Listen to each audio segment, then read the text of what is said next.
Hola, ¿qué tal? Muy buenos días. Pues nos agarraron aquí en la plática rica con la doctora Lilia Núñez. ¿Cómo está, doctora? ¿Qué tal? Muy bien.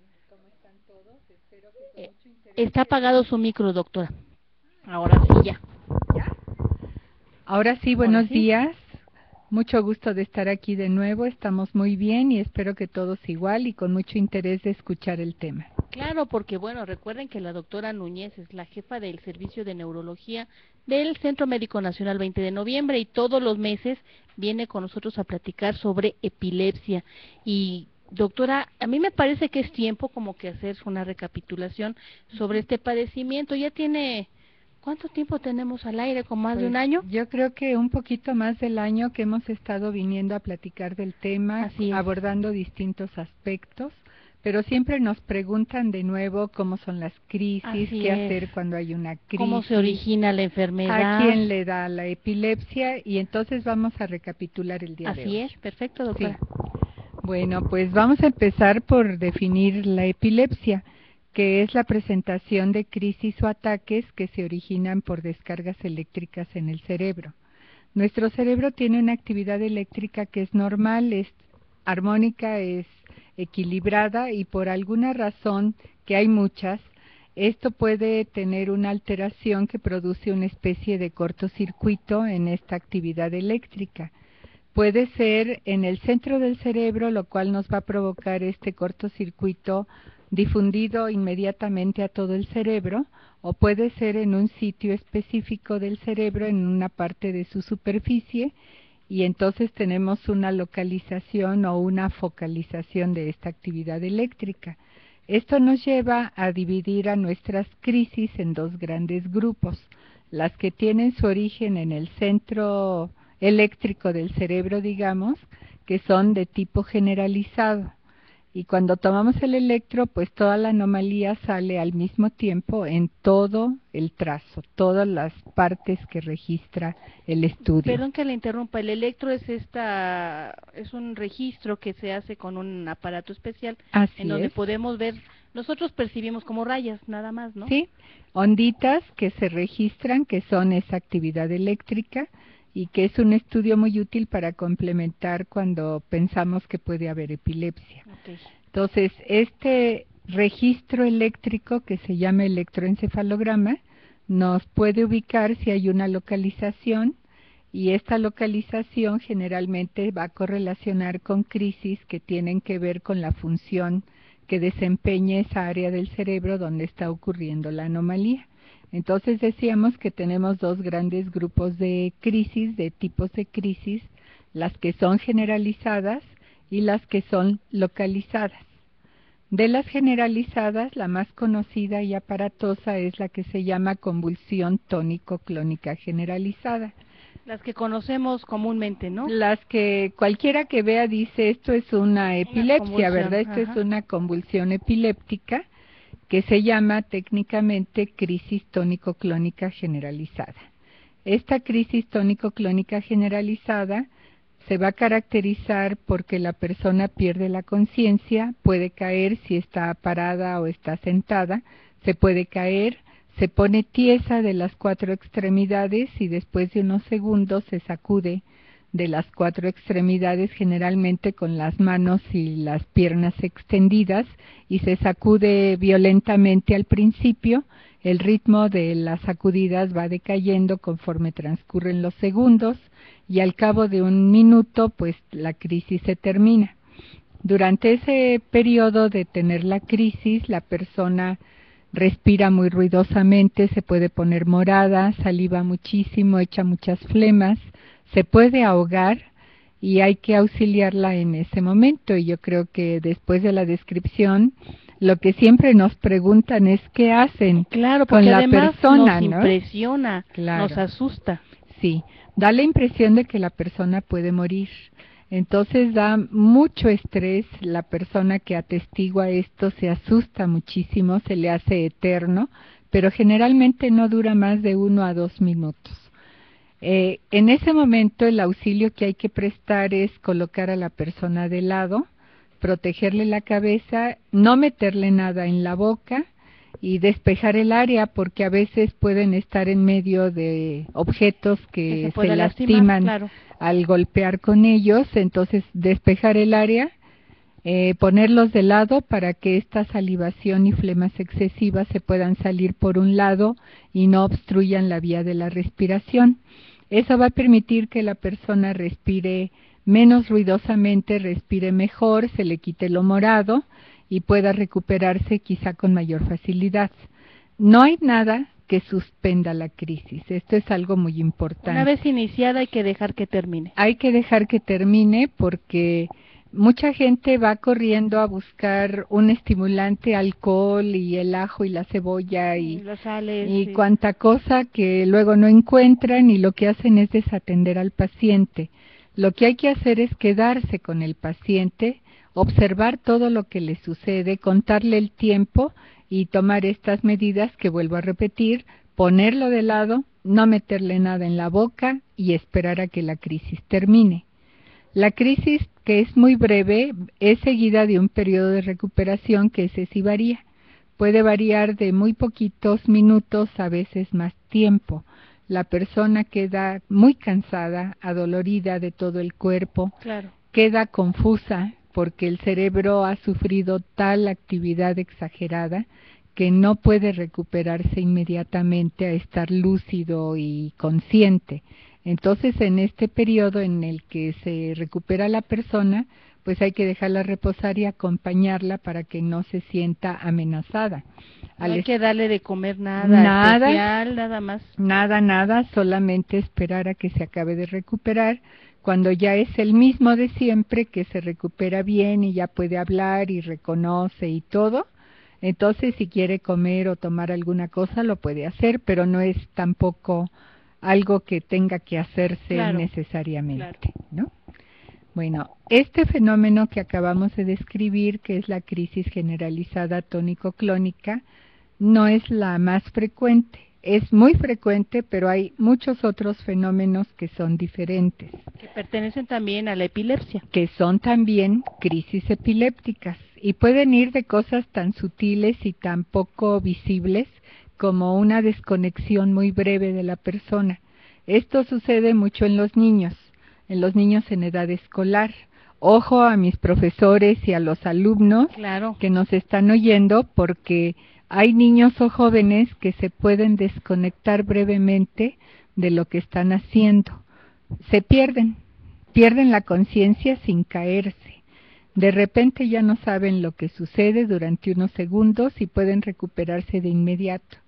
Y entonces, al perderse de lo que está explicando el profesor, pues ya no entienden muy bien el asunto, y esto los puede conducir a una disminución de su rendimiento escolar.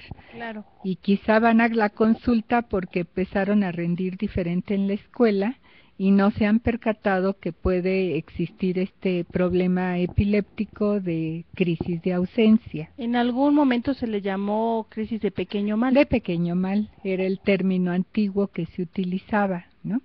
Y bueno, entre este tan sutil y breve hasta la convulsión generalizada, hay una serie de manifestaciones diferentes que puede ser sacudidas rítmicas de la mitad de la cara o de un brazo. Como tics, pero que son rítmicos, continuos durante un lapso de tiempo como medio minuto, un minuto. Los tics son muy breves y son cambiantes de sitio. Entonces eso nos permite hacer una diferenciación.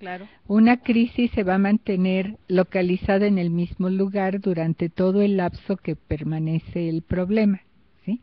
Y se le quita y puede volverle a repetir y va a repetir exactamente igual. En el mismo lugar. Sí, a diferencia de los tics, que a veces son alzar las cejas, mover un hombro, hacer un gesto. Esos son muy cambiantes y con esa manera de cambiar podemos hacer la diferenciación. Entonces puede haber fenómenos que nada más se percate el paciente, por ejemplo, sentir que ya vivió una situación, sentirse extraño en una situación conocida, puede tener alguna sensación rara en el estómago, puede tener de repente una sensación de placer o de depresión o de ira. De olores también. Olores, percibir algún olor o alguna sensación rara en el cuerpo, en una parte del cuerpo. Entonces tenemos una serie de manifestaciones diferentes que van a tener que ver con el sitio donde la descarga localizada se está originando. El cerebro tiene áreas para funcionar en distintas cosas que hacemos, ¿no? Hay un área para percibir los olores, para percibir lo que vemos, para escuchar, para tener sentimientos, para controlar los órganos internos. Entonces, de acuerdo al sitio a donde la descarga ocurre, esa va a ser la manifestación de la crisis. Y bueno, como son tantas, lo que me gustaría que recuerden muy bien es que cualquier fenómeno que se sale de lo común, que no tiene nada que ver con lo que están haciendo, que se presenta repentinamente y que dura un lapso muy cortito de medio minuto, un minuto, pudiera ser una crisis epiléptica. Y entonces, ante la sospecha, hay que ir al médico para que se aclare el diagnóstico. Si se corrobora que el fenómeno es correspondiente a un ataque epiléptico, pues hay que corroborarlo y hay que primero corroborarlo por la descripción y luego por el electroencefalograma, que muchas veces nos va a ayudar con la anomalía eléctrica que se puede registrar y buscar el motivo. ¿Sí? El motivo es bien importante de hallar porque puede haber tumores, puede haber lesiones antiguas, malformaciones del cerebro, cicatrices por golpes. Todo eso nos puede dejar como consecuencia la presentación de una epilepsia. Pero también hay epilepsias que no tienen una causa aparente. Así es. Les llamamos epilepsias de origen desconocido. Y estas son más o menos la mitad de todos los casos. No tenemos una lesión demostrable que nos indique que allí está el problema, aunque por la manera en que ocurre la crisis sabemos en qué localización está, aunque no haya una cicatriz ni lesión de ningún tipo.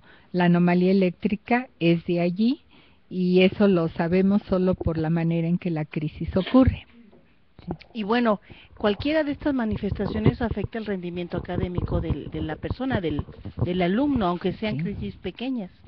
Con las ausencias que son tan pequeñitas, es muy frecuente esta alteración del rendimiento académico por esta pérdida de atención involuntaria, de que de repente la persona está ausente, está totalmente inconsciente, y entonces la explicación va a estar interrumpida de manera repetida, porque estas ausencias se repiten a lo largo del día y hay quien puede tener 20, 30, 100 ausencias en el día. Y es imposible seguir una plática, no pueden seguir nada, escribir nada. No, se les va por completo el hilo de la idea, de la explicación del profesor, y entonces la manifestación será una falla en el rendimiento escolar. Por supuesto. Con las demás, que suelen ser mucho más aisladas, no tenemos tanto este problema, aunque si son muy repetidas, sí podemos a la larga tener una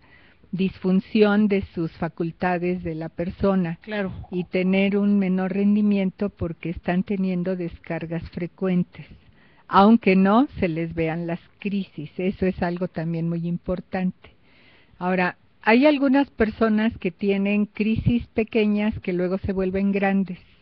Y cuando empiezan un tratamiento, que ahorita vamos a platicar de ello, cuando empiezan un tratamiento las crisis grandes ya no se presentan. Las personas piensan que ya están muy bien, pero siguen teniendo crisis chiquitas. Y esas crisis chiquitas siguen molestando al cerebro y dando complicaciones que a la larga se van a manifestar de manera a veces terrible, ¿no?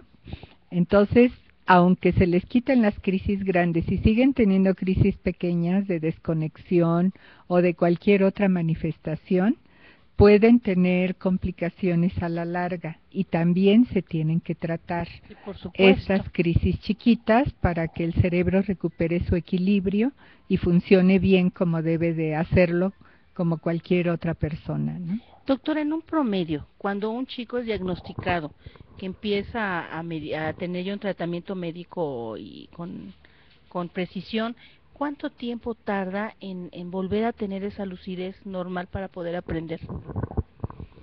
Pues a veces es muy rápido, si logramos un control muy rápido, pues yo creo que en unos días la persona vuelve a estar como si no tuviera nada, ¿no? Hay personas que tienen crisis muy frecuentes y que andan como atarantados todo el tiempo, y cuando logramos disminuir la duración, la intensidad y la frecuencia de las crisis, las personas retoman otra vez un funcionamiento mucho mejor, ¿sí? Pero, por ejemplo, en el caso de las crisis que son menos visibles, las ausencias y todo Sí. esto, ¿el proceso puede ser más largo? No tan largo. Los jóvenes y niños que tienen crisis de ausencia, la mayoría no tienen ningún problema de índole de sus facultades mentales. Su cerebro es por lo demás sano, normal, y no tienen claro, mayor problema que mientras están teniendo las crisis repetidas. Hay otro tipo de crisis que se parece a las ausencias, que son crisis de desconexión, pero duran un tiempo más largo. ok. Estas crisis se llaman crisis focales complejas. Ahora se les llama crisis discognoscitivas. No sé a quién se le ocurrió el término, Más pero complicado. está un poco más difícil de acordarse del Claro, término. ajá. Son desconexiones que tienen un origen localizado en un área del cerebro que nos sirve mucho para la memoria y la concentración, que es el lóbulo temporal.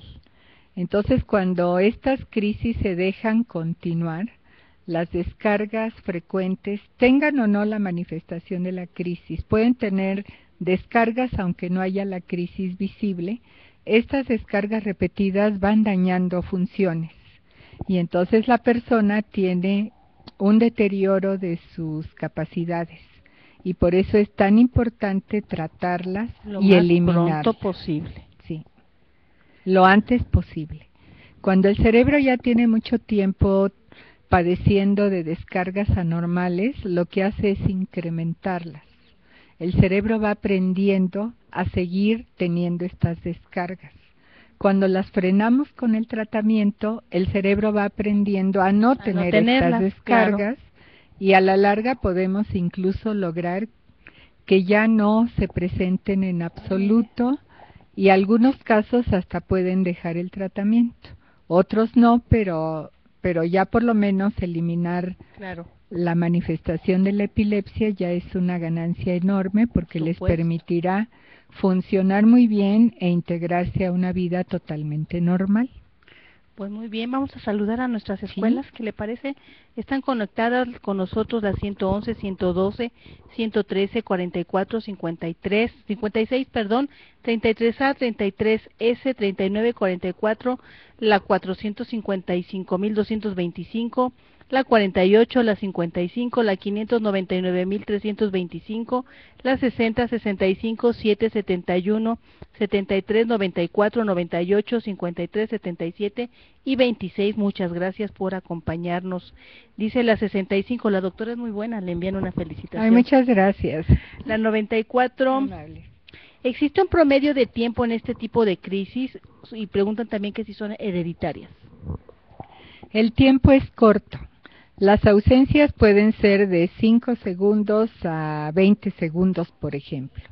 Las crisis parciales complejas, estas que les digo que se parecen a las ausencias, generalmente duran de medio minuto a 2 minutos. Las convulsiones grandes no pasan habitualmente de 2 minutos. A veces se pueden prolongar. Si eso sucediera, sí es necesario buscar ayuda. Claro. Cuando se prolongan más de 5 minutos o repiten una tras otra, sí es necesario buscar ayuda. De emergencia. Pero el promedio de duración va a depender de la crisis en especial que esa persona está padeciendo. Cada quien va a tener su manera de seguir presentando sus crisis, mientras no se resuelve con el tratamiento. Claro. A eso le llamamos el patrón de crisis, que cada quien va a tener el suyo.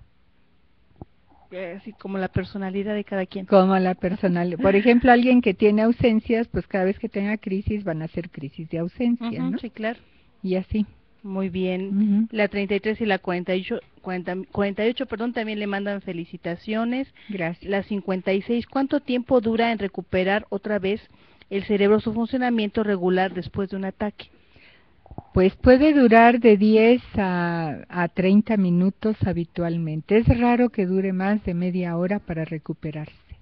Generalmente son pocos minutos. Pocos minutos, muy bien. Y la 33S,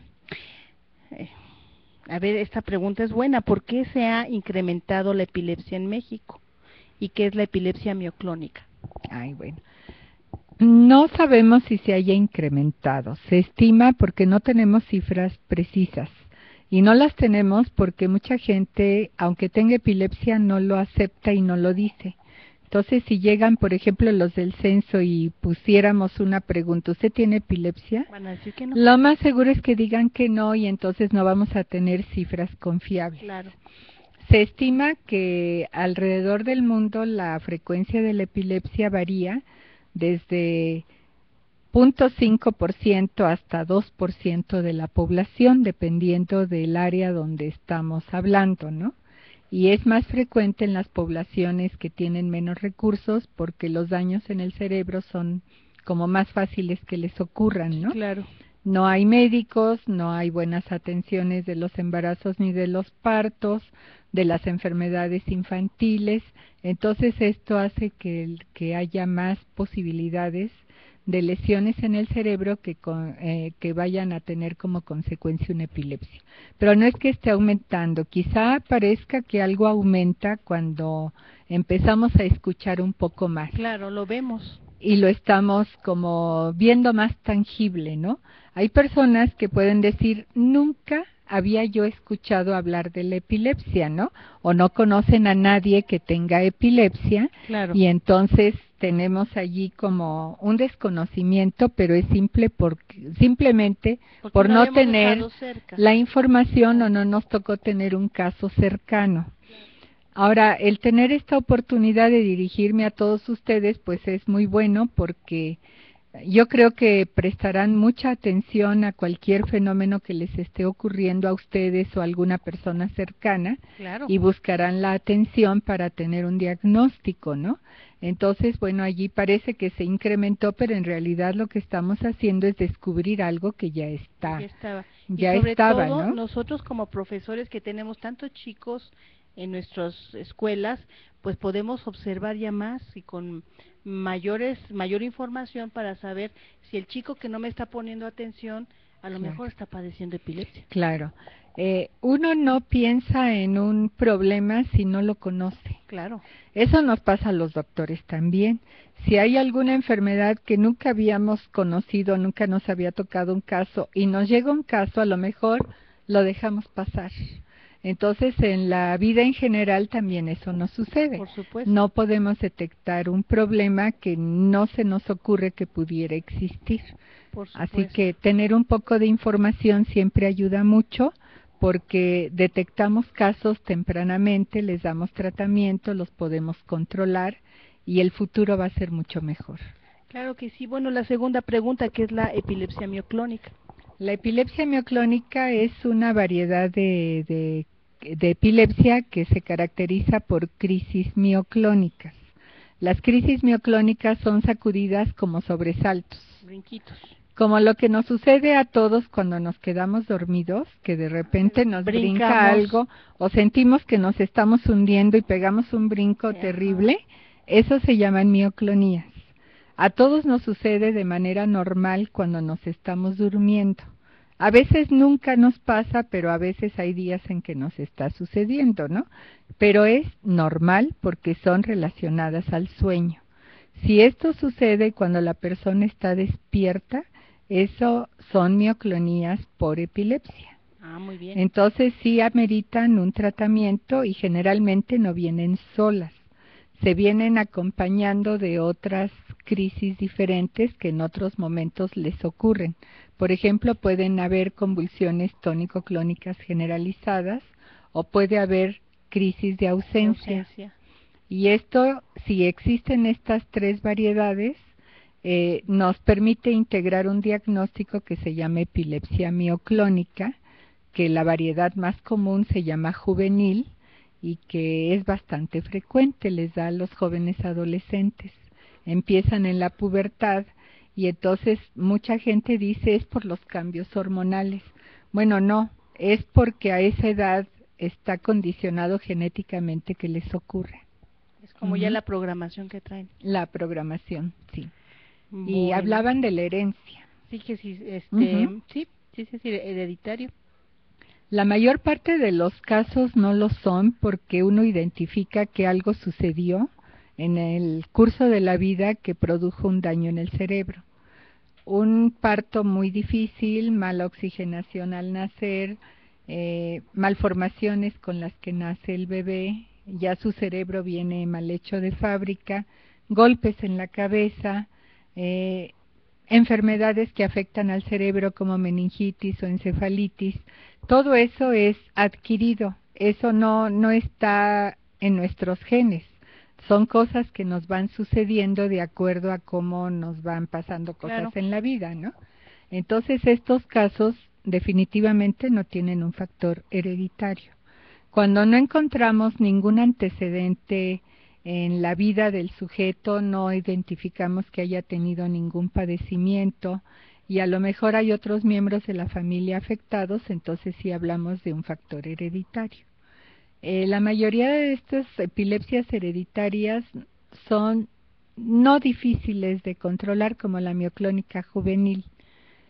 Algunas sí lo son y hay que identificarlas y obviamente pues tratar a toda la familia que está afectada, ¿no? Claro. Pero no es la mayoría, es un porcentaje que menor al 15% probablemente de todos los casos. Muy bien, otra pregunta de la 33. ¿Qué medicamentos han tenido éxito en el tratamiento de la epilepsia? ¿Y se le puede dar el nombre de síndrome? Bueno, empiezo por el síndrome. Sí, adelante. Síndrome quiere decir conjunto de síntomas y signos que tienen causas diferentes pero se presentan juntos. Por ejemplo, un síndrome que podemos decir es el síndrome de West, que es un síndrome epiléptico catastrófico que sucede en los bebés y que se caracteriza porque tienen los niños sacudidas bruscas que se llaman espasmos, tienen retraso del desarrollo y un electroencefalograma muy alterado de una forma característica. Este síndrome de West puede ser sin causa aparente, puede ser por alguna enfermedad cerebral hereditaria, puede ser por un daño de oxigenación muy serio, porque padecieron una enfermedad grave del cerebro. Entonces, por eso se llama síndrome, porque puede tener causas diversas, pero el grupo de síntomas que permite el diagnóstico es el mismo, ¿sí? Entonces, a eso le llamamos síndrome y hay muchos síndromes, síndrome de muchas cosas. Síndrome. La epilepsia podríamos en algunos casos hablar de síndromes porque hay un grupo de manifestaciones que siempre van a venir juntas, como en este ejemplo que les puse. Sí, claro. Hay otro síndrome que se llama de Lennox-Gastaut, que es una epilepsia también muy difícil en la que la persona tiene crisis de caída, que se llaman atónicas, tiene crisis tónico-clónicas, tiene crisis de ausencia, a veces crisis focales, tiene un deterioro de sus facultades y también tiene un electroencefalograma característico. Y al igual que el West, puede tener antecedentes de lesiones en el cerebro de distinta categoría o puede no tenerlas. Claro. Y entonces sucede todo este grupo de manifestaciones por motivos distintos. Así es un síndrome. Y en todas las especialidades médicas hay muchos síndromes de cada uno, ¿no? Claro. Y bueno, los medicamentos que han tenido más éxito. Bueno, depende del caso. Claro. No todos los medicamentos sirven para todo. Tenemos medicamentos muy antiguos que se usan desde principios del siglo XX y que pueden servir muy bien para las crisis generalizadas tónico-clónicas y algunas crisis localizadas. pero no sirven para Claro. para otras Depende crisis del caso. o incluso las empeoran. Entonces, para un buen tratamiento tenemos que tener un buen diagnóstico, Claro. identificar muy bien el tipo de crisis que tiene el paciente para escoger el medicamento. Por supuesto. Y para cada tipo de crisis tenemos varias opciones, afortunadamente, porque luego resulta que uno les da un medicamento y no les cayó bien, y entonces pues hay que buscar otro. Claro. Y pues hay que tratar de mantener a la persona sin Controlada. crisis, pero sin molestias. Claro. De nada sirve quitar crisis cuando la persona no se puede parar de la cama, Claro. ¿no? Claro. No es vida. Así es. Sí, entonces la meta del tratamiento es quitar las crisis sin ocasionar ninguna molestia. Se nos acabó ya el tiempo y hay varias preguntas. Bueno, le adelanto un nos poquito. vamos rápido con las preguntas. Bueno, nos dice la 94, bastante clara la explicación. La 38, muy interesante y oportuno. Saludos de la 113, dice interesante tema. Y las preguntas, ¿qué tanto afecta las funciones cerebrales? ¿Qué factores pueden precipitar convulsiones epilépticas? ¿Y qué tan accesibles resultan los tratamientos? ¿Están al alcance de cualquiera? No. Hay ataques que no son epilepsia, son ataques epilépticos, pero son motivados por alguna enfermedad que se va a resolver rápido. Por ejemplo, una encefalitis benigna que tiene crisis durante el periodo en el que está el proceso de inflamación. Cuando se termina este proceso, se cura la persona, ya no hay crisis, entonces fueron provocadas por esa razón. Claro. O porque tuvieron una deshidratación muy severa con cambios en todas nuestras sustancias corporales. Esto puede dar crisis y no se convierte esto en una epilepsia porque uno corrige todo esto y Claro. ya se quita el problema. Claro. ¿Sí? Entonces a eso le llamamos crisis provocadas, sintomáticas de una situación que se va a resolver. Muy bien. La otra pregunta, ¿qué tanto afecta a las funciones cerebrales? Pues ya comentamos, si la persona tiene crisis muy frecuentes, sus funciones, sus facultades mentales o funciones cognitivas se van a ir deteriorando. Y hay personas que ya no pueden desempeñarse en lo que hacían porque ya perdieron memoria, perdieron conocimientos, perdieron muchas cosas que no les permiten desempeñarse, seguir aprendiendo o seguirse superando. Entonces es bien importante la detección temprana y el tratamiento efectivo desde el principio. Claro.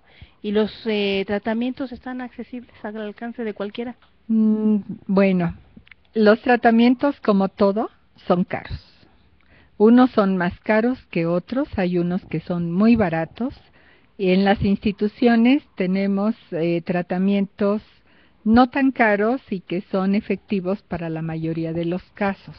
Y aquellos pacientes que tienen mayor dificultad, pues también van a requerir tratamientos más especiales, que son más costosos. En general, en el Seguro Social, en el ISSSTE, en Petróleos, en las instituciones de salud, se tienen accesibles. Y también en el Seguro Popular, algunos de los medicamentos para epilepsia están accesibles. Y ya si uno los tiene que comprar, bueno, ya no son tan fáciles de adquirir porque el costo es alto, ¿no? Hay medicamentos que no son posibles de adquirir por familias que viven de un sueldo mínimo, por ejemplo.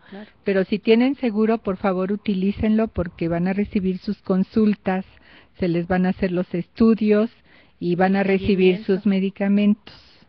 Y van a tener recursos especiales si se llegan a ofrecer. Entonces sí tenemos y cubrimos, podríamos decir, como instituciones, a la mayor parte de la población. Pero sí queda una parte de la población que no tiene acceso, desafortunadamente.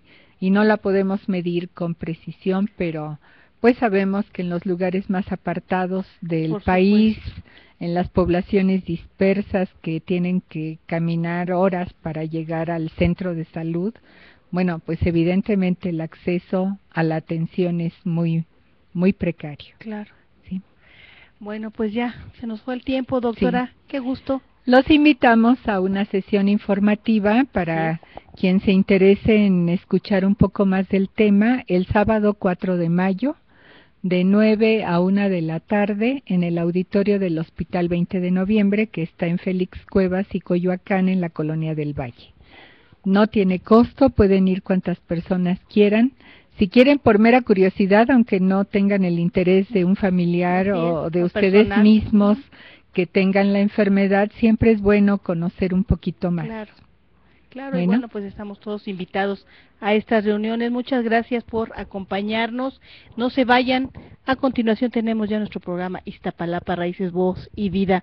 Es a nuestros invitados aquí en el estudio. Gracias, doctora. Muchas gracias. Saludos a todos. Muchas gracias. Regresamos aquí a DGS TV, TV Aprendiendo.